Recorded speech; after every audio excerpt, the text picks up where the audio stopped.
মাম্মাম আমার fried chicken আর burger খেতে ইচ্ছা করছে। ঠিক আছে যাবো, দাঁড়া, কাজটা তো কমপ্লিট করতে দে আগে আমার। মাম্মা এখন নিচে যাবে, এখন চলো চলো। মিনা, আমাদের বাইরে যাবার কোনো দরকার নেই, আমি এগুলো অনলাইনে অর্ডার করে দিচ্ছি, দাঁড়া দেখবি 5 মিনিটের মধ্যে এসে যাবে। ও ওকে। আরে বা তাড়াতাড়ি অর্ডার করো। এই দেখ তোর ফ্রাইড চিকেন আর হ্যামবার্গার এসে গেছে। কে ফ্রাইড চিকেন চলে এসছে?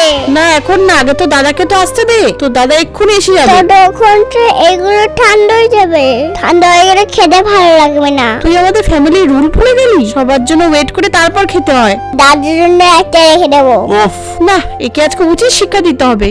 মিনা তুই ওয়াটারমেলন জুস খাবি বলছিলিস না, যা তাড়াতাড়ি গিয়ে একটা তরমুজ কিনে নিয়ে আয়। হ্যাঁ দাঁড়াও, এক্ষুনি যাচ্ছি। বাহ কি সুন্দর গন্ধ আসছে। কি ব্যাপার মা, আজকে হঠাৎ এত ফ্রাইড চিকেন আর হ্যামবার্গার আনলে?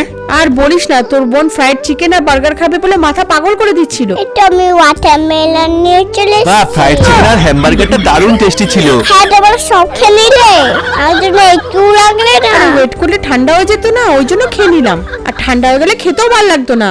দুগুণ ভাল লাগে না। তোকে দাদার জন্য ওয়েট করতে বলেছিলাম, তুই করেছিলিস? সরি মা, আমি ভুল করে ফেলেছি। এই দেখ আমরা কিছুই খাইনি, তোকে ছাড়া কি আমরা খেতে পারি? ইয়ে থ্যাংক ইউ দাদা।